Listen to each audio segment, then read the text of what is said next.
Hi, Paul. How are you doing today? Hello, Capucine. We have a wonderful show, don't we? We do have a wonderful show. The wonderful show is all about intuition. And when I say all about, really, it's just a little bit because there's so much to cover. Let's talk about intuition, Paul. All right. Intuitive technology. Let's do it.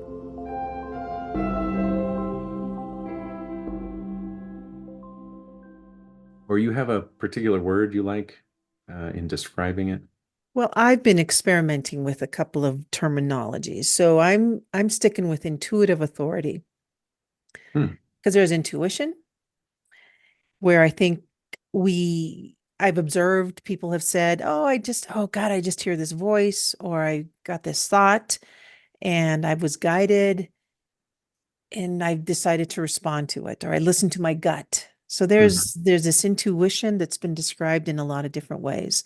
I was curious though to see, well, if we get that once in a while, how do we really know it's a true intuition versus maybe your brain's just telling you something? That is the good question. Yeah. So Yeah.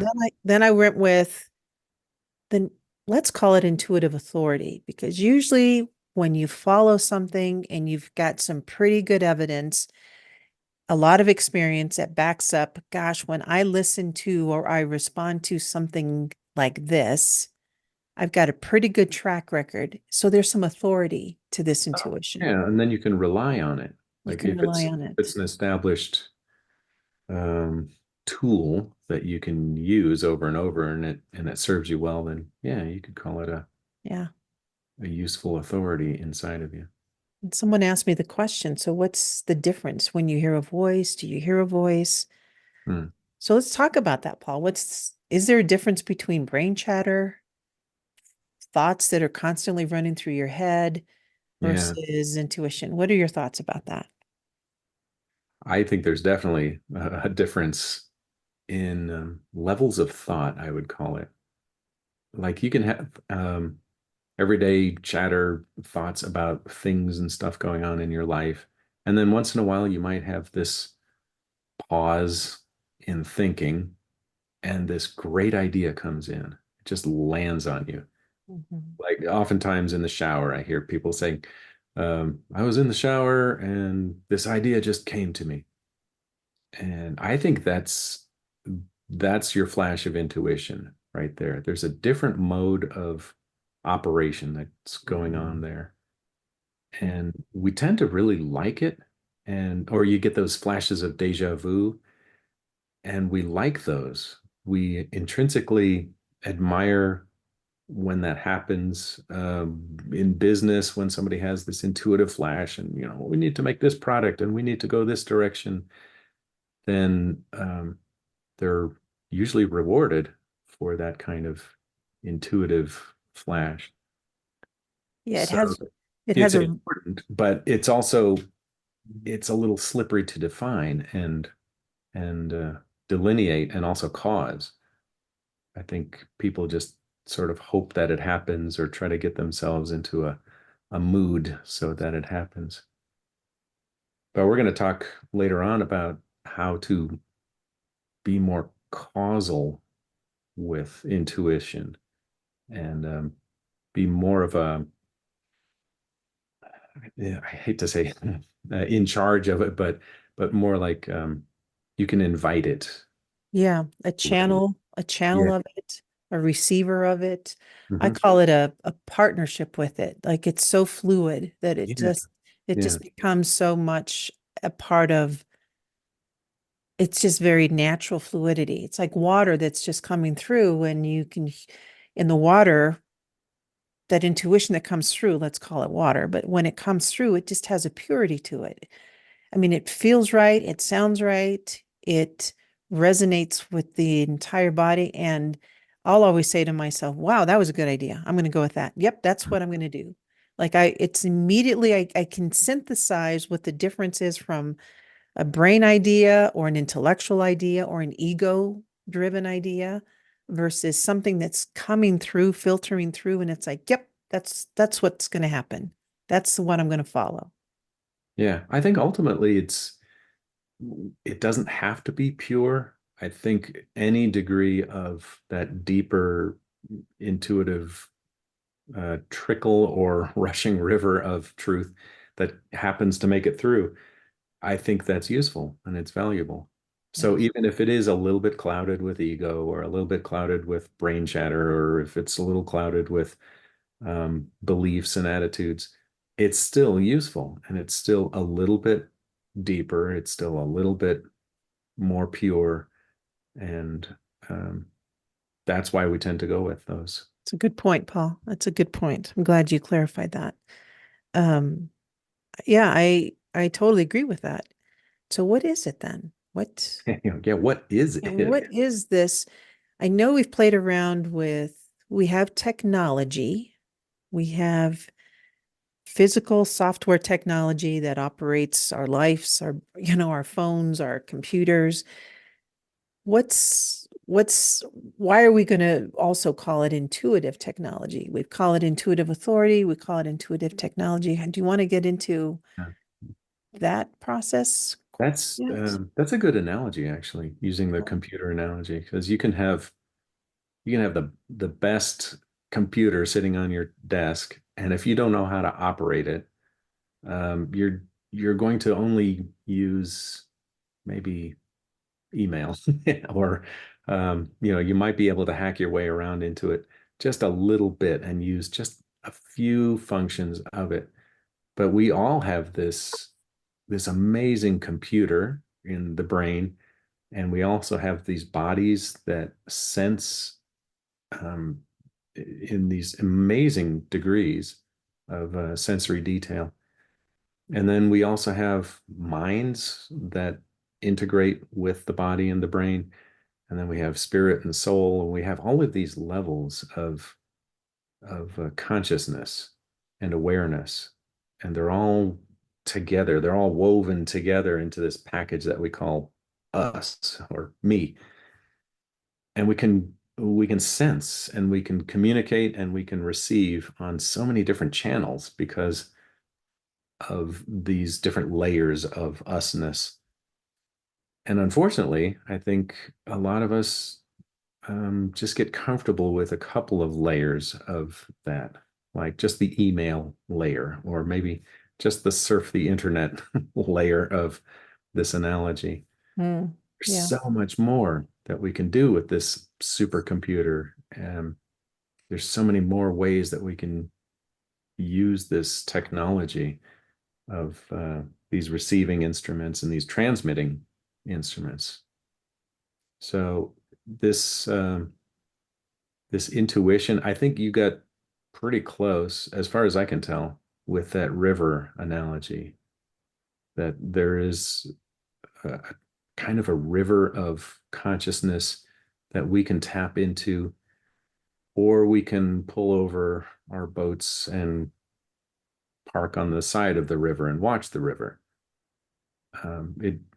It's really our choice in that way to participate in this river and travel on this river, or watch the river and watch other people go by on this river of consciousness, this river of knowledge and wisdom and truth that's flowing at all times. So let's talk characteristics. I'm going to ask you a question because I bet everyone who's listening has someone in mind, Mm-hmm. has either met someone or has seen someone, whether it's on TV, heard them. But think of someone that you have heard, seen, or know, and answer these questions.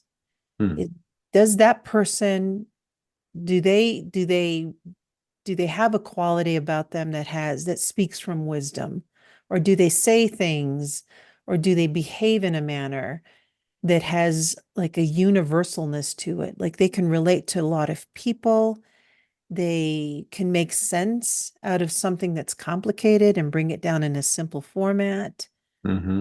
I just think of all these characteristics of people that I can conjure up, and they all have these similar qualities that they may seem out otherworldly, but in reality, they really have a way of connecting to something that has a tinge of comfort to it. I mean, Hmm. it resonates. It has comfort. It resonates as, huh, I never thought of that. Or, huh, I trust what you're saying. I may not understand it, but I trust it. Yeah. Um, or or sometimes maybe you go to someone that you want some guidance from because they'll always give you something that's always has a level of honesty, directness. They push your thinking to think a little bit more deeply and to reflect. So as you're listening, and Paul, I'm asking you as well, but do you know someone like that? Hmm. I don't know if I know someone personally like that, but um, recently I've come across some people like that more recently, like in the last 10 to 15 years, where the things that they say and the things that they write and the things that they present have that universality that you're talking about. Mhm. That's what I call um, deep wisdom or deep knowledge is you can't find anything really wrong with it. It resonates so deeply that you just go, wow, that applies to everyone anywhere at Mhm. all times. It doesn't matter what race or religion or age or gender that you are. That just cuts right through everything. And Mhm. that would be, I think, that's my personal definition of truth is that it just goes through everything all at all time. And then the tapping into that I would call intuition. Mhm. So yeah, I have more recently, I think Richard Rudd does that for me. It Mhm. seems like everything that comes out of his mouth and everything that he writes is like this deep poetry. And you can take one phrase and you just go, man, that's deep. And it's true. And it just resonates. There's like it resonates your DNA somewhere as truth. I agree. I always can envision him as living multidimensionally. Like Yeah. he lives in this world, but he's not totally in this world. He lives like he's this conduit for multiple different Yeah. It's dimensions. like he's living in five dimensions all at once. But yet when he speaks, it's just one flow. It's all integrated, a flow of communication that's coming forward. Now, this is how I receive him. I receive him that way.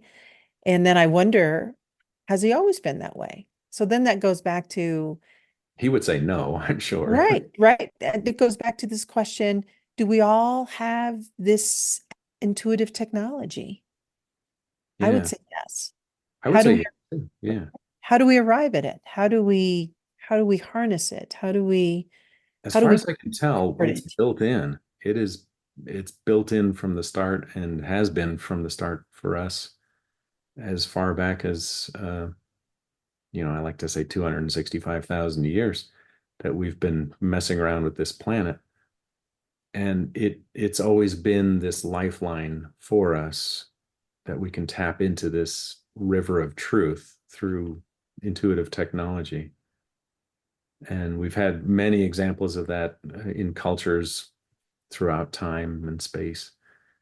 Lots of books have been written in that mode of transmitting truth through intuitive technology. The timeless books that cultures have really depended on for centuries and millennia. So it's always available to us. It's built in, and it's really a matter of, mm, I think, first of all, knowing how to tap into it, and then also starting to believe it more and more, and then working your way into relying on it and integrating it into your life, into your daily life. This is just how I operate. I operate with intuition and reasoning and practical common sense. And you put all of that together. But yeah, I think it's built in to all of us. So What about you? I would say, because we're true investigators of what the intuitive reports tell us about this. But anything jump jump out at you, Paul, about what you've heard from intuitive reports that talk to us about intuition or this ancient technology? I'd say that right away, I would say stillness is how you get there. There has to be a level, like a base level of quietness in the mind to start to tap into this river. Other than that, if that isn't there, I think we tend to start believing memory and start leaning into uh, cultural programming and just beliefs that have lodged themselves in our brains, and we just keep cycling those beliefs over and over. That's the But brain chatter. yeah, if we can quiet that brain chatter down, if we can quiet the cultural programming and personal programming or familial programming down just enough, we can start hearing the sound of the river in the background Mhm. that's been flowing the entire time, and then you can splash around in that. Yeah, because we do get sidetracked. You mentioned earlier about being sidetracked by some of our senses. Yeah, Um, but again, our senses are all tapped into our body. So again, I think there's a wonderful gift that we can give ourselves by challenging ourselves to refine how our senses are really communicating with us versus sometimes how they distract us. yeah. It's being Well, enamored by the glitz or the glamour of what someone said, or intellectually what you've heard, or yeah, someone doing something really cool and gimmicky. I call it gimmicky, but it's like, oh wow, how'd you do that? I mean, our mind can take us so many different places. It can distract us. However, it's also a good challenge to say, wait a minute, let me reel myself back and say, what part of that am I being pulled by or intrigues me?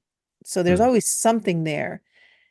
I think that's another question of insight or intuition. When there's a question that arises that is going to glean more information about something that'll lead you in a direction that's really insightful.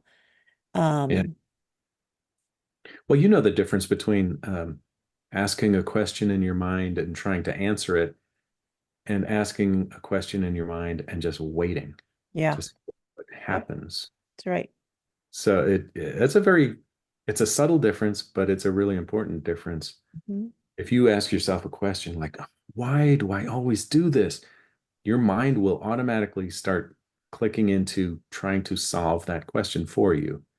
Mhm. But if if you practice, just a bare minimum of discipline and be able to just hold the thinking for a little while at bay, there's a different kind of voice or a different kind of suggestion that will arrive.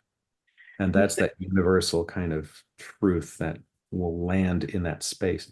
I think it's crucial, though, to create that space for it to arrive. there's a couple of examples about that. I was sitting with a group of people, and there was one particular person who was almost like asking rapid fire questions, like rapid fire questions. And then there was another person that was asking questions, and that person was waiting for an answer, just sitting listening. Hmm. And it was so fun for me to observe how one brain, one mind was just so fast and already Hmm. had answers and already had figured it out. And the other one Maybe was even- Yeah. receptively like, I got to wait for this. And so I'm aware of both minds and their level of activity versus the level of receptivity. Mhm. How do I answer this? Because I still want to be able to give an answer to both minds, but really I'm wanting to give an answer to where everyone is ready to listen to whatever they're really asking for. Not that I've got the answer, but I've got something that can help lead them to the questions they really want to ask. And Yeah. it also reminds me of other examples of talk shows where you've got some talk show hosts where, or even if they're not a talk show, it's a morning news radio, you've got people that are interviewing people. Yeah. Yeah. And boy, they're either someone's talking in their ear and giving them these rapid fire questions, but they're not really creating the space to listen for an answer. So just even in your own life, watch how people ask questions, for what purpose. And sometimes we need to do that back and forth very quickly. And sometimes there's a time where you just create a space where you can receive, you can contemplate. It's Mhm. both are important because we function in this world as humans, but that's another example of how I would recommend people to give themselves some time to pay attention to both ways and what each one of those can give you. Yeah. We talked a little bit before we started the show that about ways of knowing your thoughts and how crucial it is to be able to detect when you're doing this rapid fire questioning and when you're actually waiting, or are you just pausing long enough for them to finish their question and then you're diving in with your opinion about their question. And Mhm. yeah, the busyness of the mind. And I think one of the problems is that it's fun to think Mhm. and it's fun to have opinions and it's Yeah. fun to judge things. Yep. It's just kind of fun Yeah.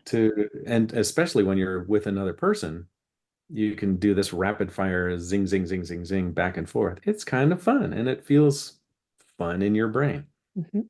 However, that's not necessarily tapping into that deep river of truth through intuition that we're talking about. Yeah. Um, and it definitely doesn't lend itself to things like um, tapping into telepathy between people. The busier your mind, the harder it is to feel and sense that telepathy. The different technologies that we have available to us. But I think that's the number one problem. It's kind of fun to have a busy brain. And And therefore we become enamored with it, yeah, right? I have a And lot then of we be students that don't want to slow down. They and then just and then we become attached to it. yeah, and then you start identifying as that. Well, I'm just, I've just got this really busy brain. I've just got this really active brain, and I really like thinking, and I really like talking, and I talk all the time, and I'm really busy about talking and about Mhm. thinking. And, oh, that reminds me of another thing, and you just go on and on and on. Mhm. The other person like, oh my God, ooh, take a break here and Right. do a little bit of pausing, and So you can what feel the energy level rise. Even when I was just doing that example, I got my energy. I felt my energy going up, up, up, up, up, yeah. up, up. And it's entertaining, Paul. You entertain me as I'm watching you. Entertaining too. Right. And It's very entertaining. But yeah. so then for me, it's another question, which is, so why at this point in our human evolution, why especially now is it important to give some um, attuned attention to understanding and harnessing the intuition? Why is it so important now? And then we can Mm-hmm. also talk about giving some examples of ways to nurture that part. Yeah. Ooh, that's a good question. Why is it? Why not just have chatter, chatter in your mind? And Mhm. Mhm. um, I would probably go back to that example of uh, business or maybe architecture or design or art and say the coolest, bestest things that have come about have come from tapping into that river of truth, that Mm. universality. I think Mm. that's when somebody goes, wow, Mm. what a design, or wow, what a piece of art that is, or Mm. that's a brilliant business strategy or move or invention.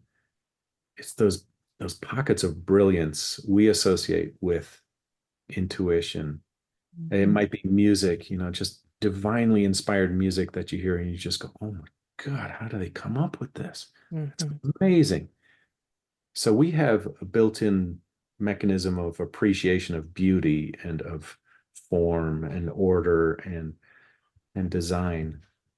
And when we tap into this intuitive river, we can present something like that and other people appreciate it, and there's a built-in valuing of this intuitive um, presentation, whether it's art, music, or business or invention. I think it's kind of built in that we value it. I don't think we have to really choose to value it. I think we already do value it when it comes across. Yeah. And those examples that you gave also can spark something else in someone else to Yeah, then, it can inspire. Yeah, yeah, do something. that's true. Yeah, a really good presentation of intuition inspires someone else's intuition, and you can feed off each other and Mhm. develop a whole culture of divinely inspired art or music, or even a political state could be divinely inspired. Some would say that the um, the American Constitution was like there was a hand of truth that was guiding this creation of this country at that time, Mhm. and people were tapping into this new brilliant form of government that had never been around and had never survived if it had been around. And so yeah, it can go in any direction. It doesn't have to be art and music, and can be in any direction. And we value it when we see it, when we experience it. I know with the current technologies, when you and I and Nicole's our production manager, when we were deciding of how we're going to use social media to launch our podcast, I remember we were talking about Instagram, and I remember looking at examples of Instagram, which for me, this is I'm just I'm just not a person that does that. So that doesn't mean that's good or bad. I just don't. But one thought I had when I'm looking through all of Instagram, and I said this to both of you, it's like we've got to remember that we don't want to be part of the noise. Hmm. We don't want Yeah. to be part of the other noise. And that doesn't discount how other people are putting their Instagram out there. But I really wanted to have us remember that whatever it is we're wanting to contribute, that it should not contribute to something noisy. It should contribute to something that hopefully people will sit back and reflect upon. And so when I think of technology, it can move so fast that we can miss it. And it could hit us, in a moment to say, wow, this is exciting. And then you go on to the next thing.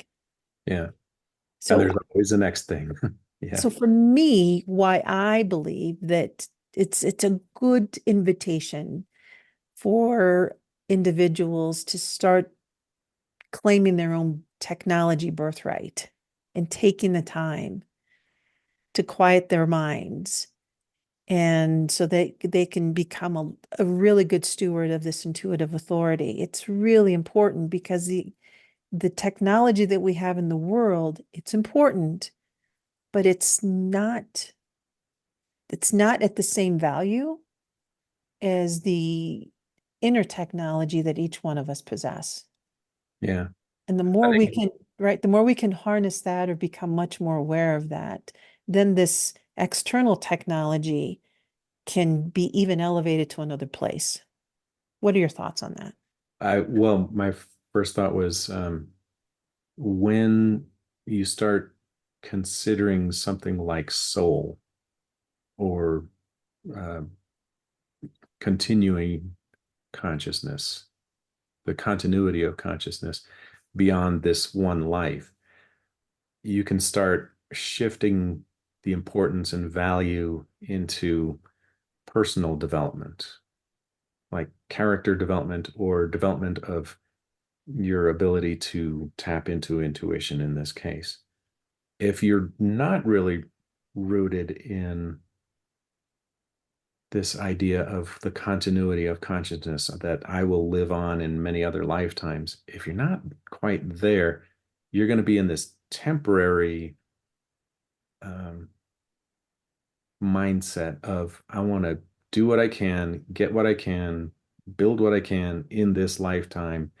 And I think that may be a significant factor in this push for more and more thinking in this world.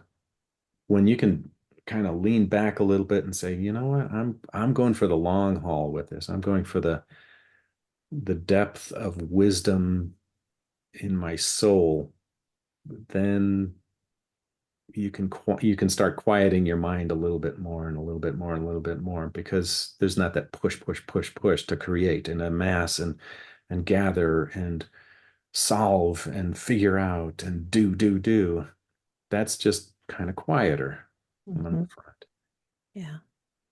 That's why typically in the Western world we've got this push to do more, better, and maybe more traditional Eastern approaches are a little bit more longer term, a little bit more on pausing, a little bit more emphasis on stillness and relaxing. I think of, Tai Chi and Qigong and these long, slow forms of energy and breath and breathing and stillness.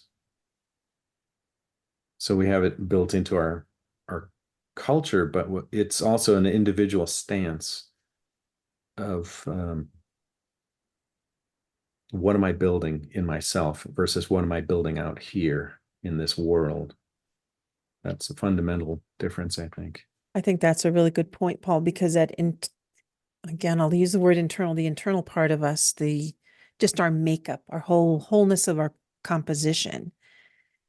It it operates more efficiently when we do those other practices such as meditation, contemplation, just even Pausing. pausing, taking the time to listen to sound, vibrations, music, Mhm. just being in the present moment with whatever it is.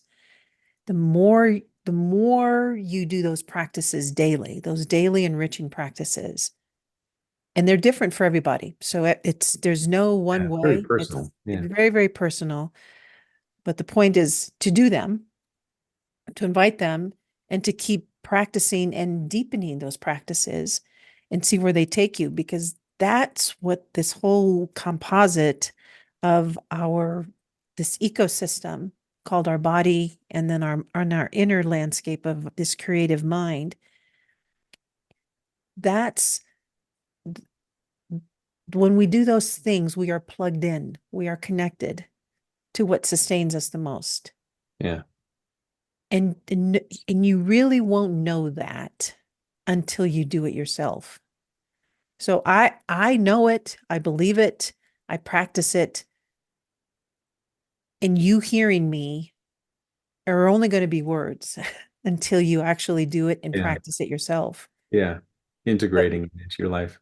but Yeah. it's almost, this computer that I'm touching right now, like my MacBook that I'm touching, it will not operate unless it's plugged in and it gets energy. It's not going to operate. Hmm. And not only that, once it's plugged in, then it just is going to sit there. Some other level of intelligence has to operate it, which is me. Yeah. So, but it's got all of the things, all the good nuggets of innards and mechanisms already in there, but it's really waiting, patiently waiting For an intelligent guidance. Yeah. for something else to happen to make it go, to make it spark. And that's who I think we are. We are the technology, but we need to do more to activate Mhm. it.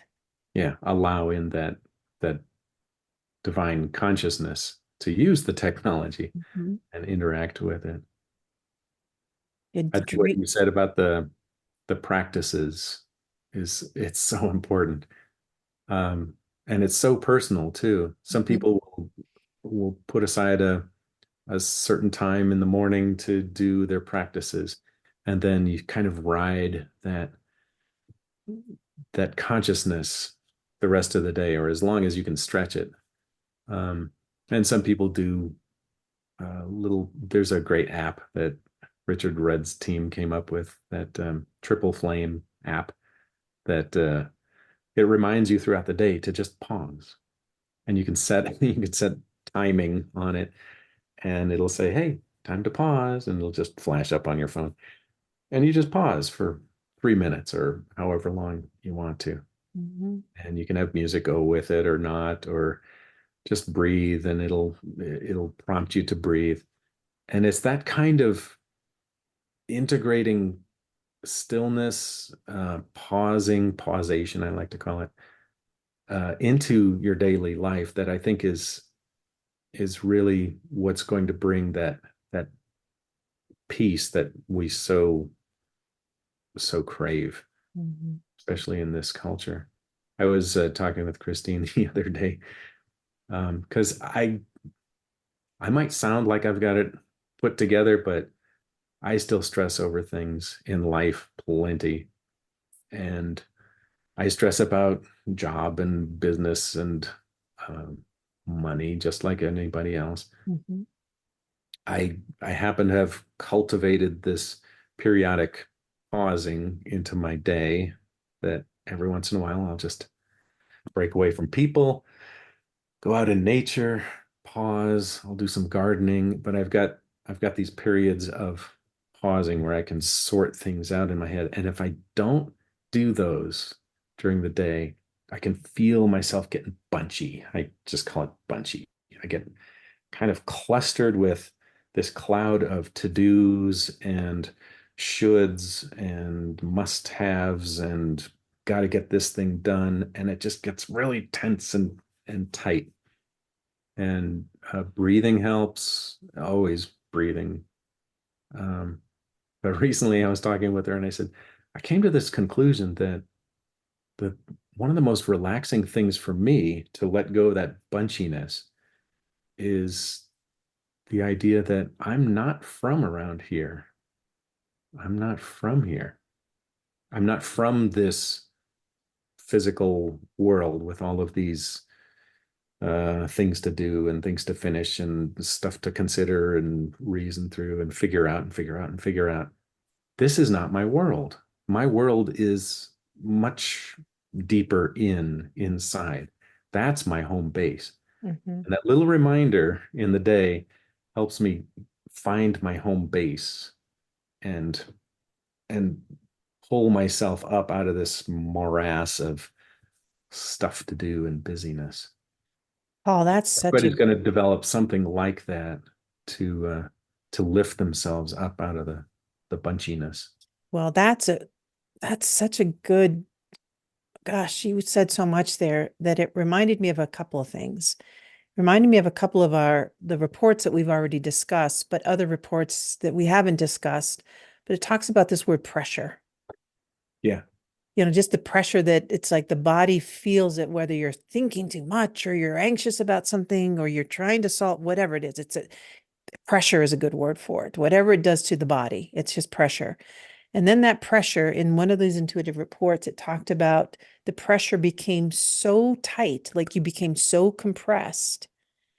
And there was, in this one intuitive report, it's talk about this individual was doing everything they could to hold on to this otherworldly thing that you described, but they called it to connected to a source, that there's other ways to handle this pressure, but you become so consumed with it that you can forget that you have access to not becoming part of the pressure, but relieving yourself from it.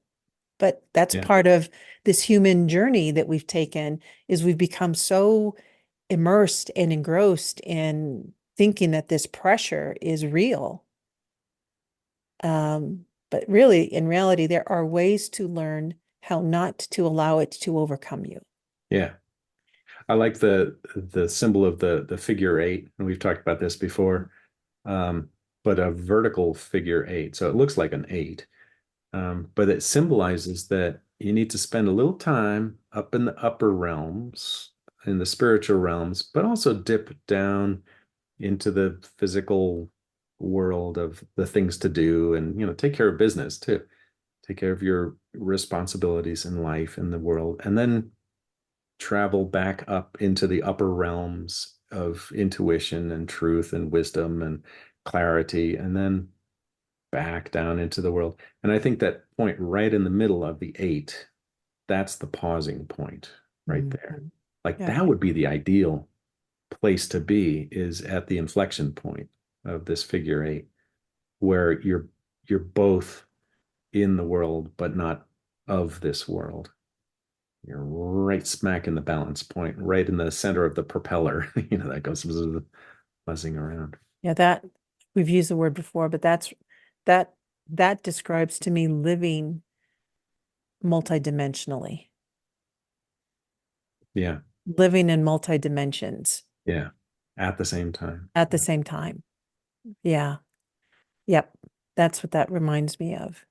Well, the other things that help me would be dreams. Dreams are really important. Yes, yes. Again, because I'm an early riser, but there are times when I wake up super early, like at 2:30 or 3 in the morning. And I just so love that quiet time. Like I really relish it. And for me, it's this space of non-noisiness. But it's also interesting because I'm able to capture, receive a lot of other insights. But even though it's my physical time period, I also know that other people at another time, around the world, some of them are wide awake. So I can still receive frequencies or Mm, noises from mm, other people. And some people are also in the dream state, a nighttime dream state. yeah. So for me, it's a way for me to be consciously awake, but to explore the dream world on so many other dimensions too. Not just sleeping dream world, but the awake dream world that in my time it is very quiet. That really, I find that nourishes me as well. There's a particular frequency, like a brainwave frequency, that's associated with dreaming and sleep. And there's deep dreaming, and there's that just about to wake up kind of reverie state. Those have been designated into these particular brain wave frequencies. And to get to those frequencies, sometimes it's as easy as trying to remember a dream. Like if you try to remember a dream, you're going to shift your brain mechanism, your Yep. technology Yep. into that frequency. Yep. And at that frequency, you also have access to this intuition that we've been talking about. It's the same with meditation. If you practice meditation and just quieting your mind down or focusing on one contemplation, you're Mhm. clicking into that frequency bandwidth. And so it just makes intuition during the day that much easier if you practice shifting up into that.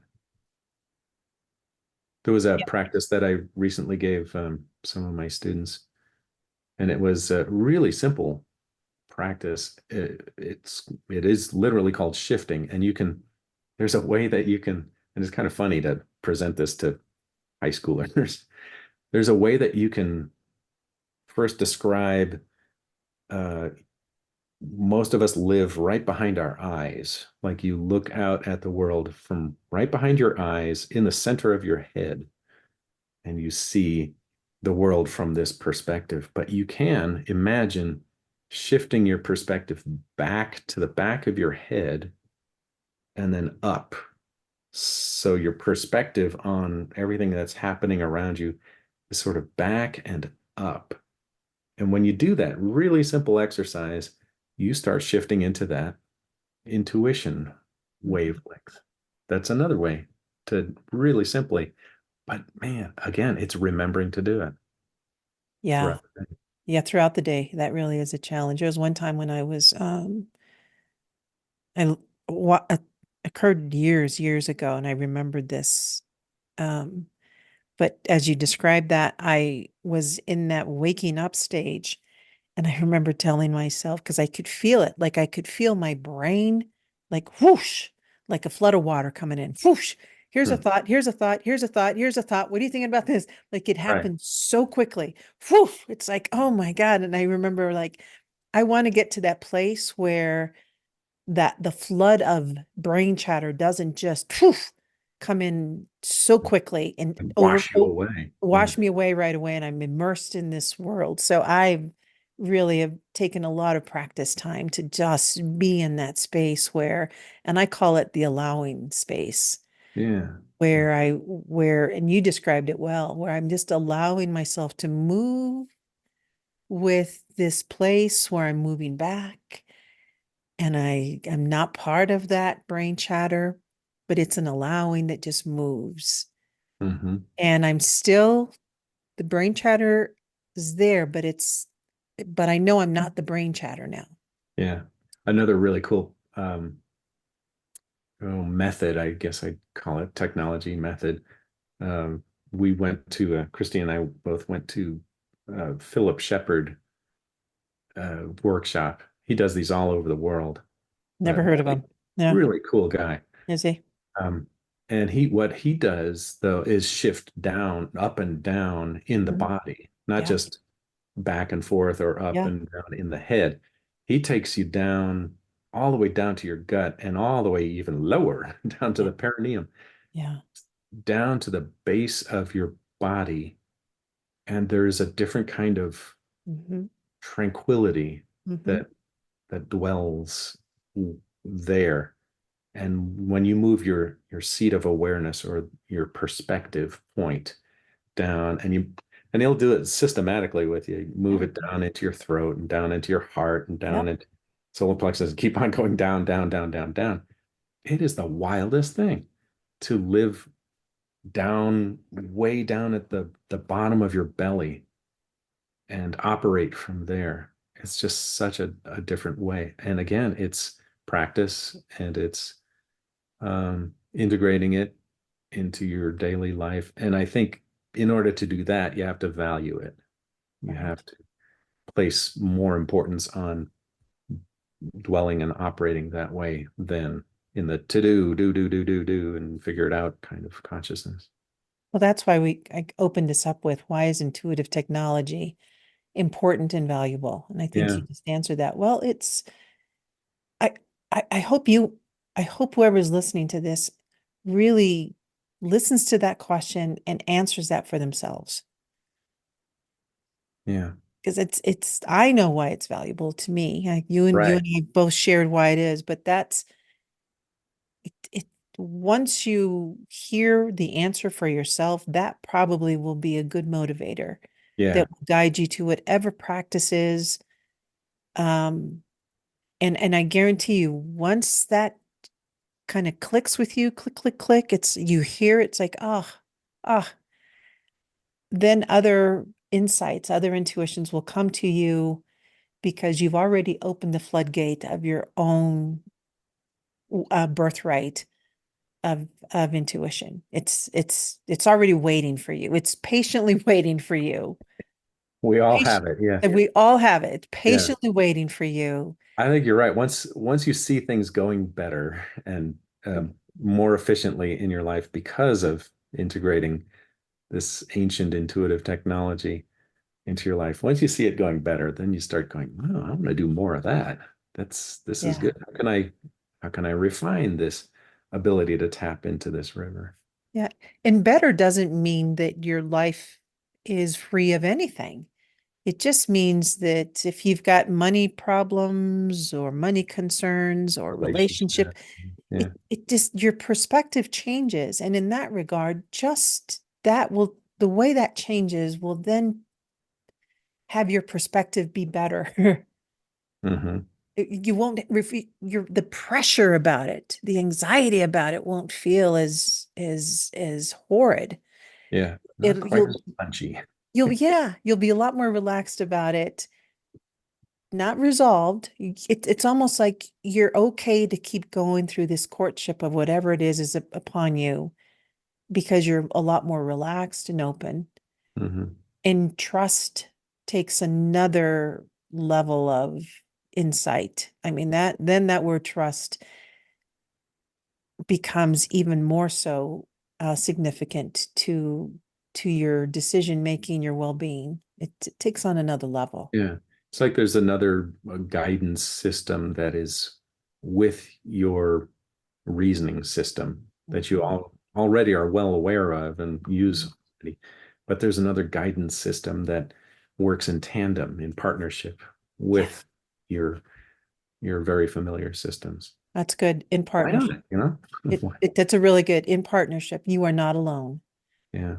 And once you really deeply, deeply recognize that, and people from different faiths can call it something when you're walking with Jesus, or I don't even want to put words to it because it's whatever works for you in terms of naming it, that's okay.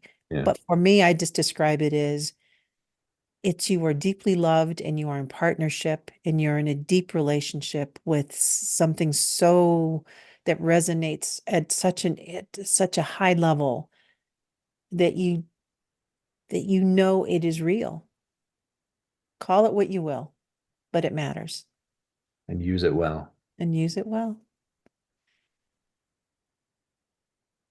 We didn't even get to talk about the ancient technologies and the shamans. I think we need to continue that one because we can learn a lot about our history and what different cultures have done.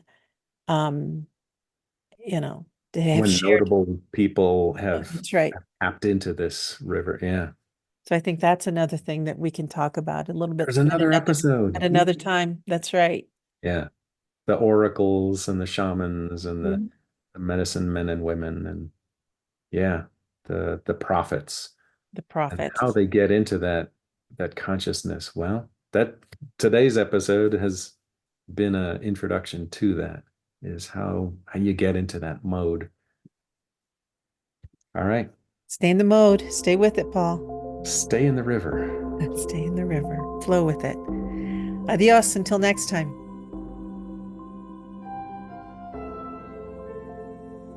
Once Upon a Quantum Leap is for your reference only. This podcast and the material is intended solely as educational information and should not be used for diagnosis or treatment of any health problem, financial, or legal advice. You can listen to full episodes and find out about Paul and Capucine at onceuponaquantumleap.com. All reports shared on this show have been released with permission, and identifiers have been removed for individuals' privacy. The intuitive reports referred to in each episode are available on our website, on the podcast page, and through links in our show notes. We encourage you to listen to those for greater context. If you're interested in obtaining your own intuitive report, go to quantuminsight.co. That's quantuminsight.co. You can listen to us on Apple, Spotify, or wherever you get your favorite podcasts.